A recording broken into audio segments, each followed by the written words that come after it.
like to go over what was discussed in Chapter 4 of Media Active.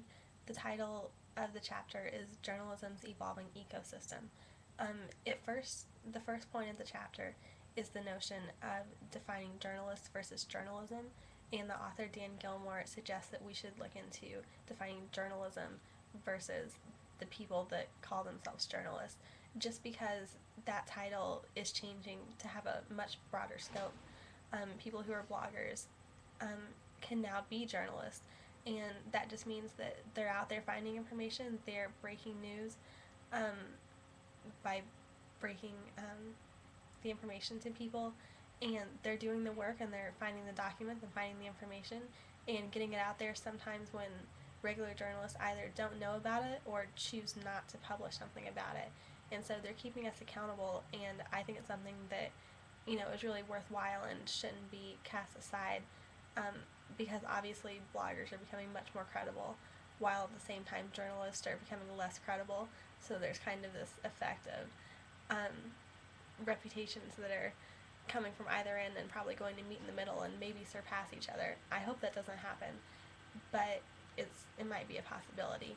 And I agree with the author that defining journalism is much more important than putting a label on somebody. He brought up a couple other points in the chapter. He discussed shield laws, advocacy groups, and the notion that we should be engaged in media. In regards to shield laws, the discussion was that shield laws should encompass citizen journalism as well as those who work for a traditional media outlet. That's how the law is defined now, but if it were to include citizen journalism, then it would just show the public and the government support that type of journalism work, and I think that's a good thing. I think that anyone can put information out there, therefore they should also be supported by the law. The other point about advocacy groups, the author just mentions that they're one step below journalism, basically, that they have much more in-depth information, but they have a slant to the way that they present it. And if they would take away that bias, then they would be maybe more credible. I mean, they're of course credible now, but more close to what journalism is like.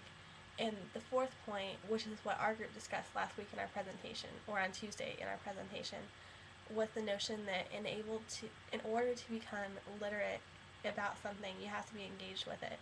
So with the traditional idea of reading a book versus writing with a pen and paper, you have to be able to write short stories or get your thoughts out there in some way, in some type of medium, and able to be a more engaged reader.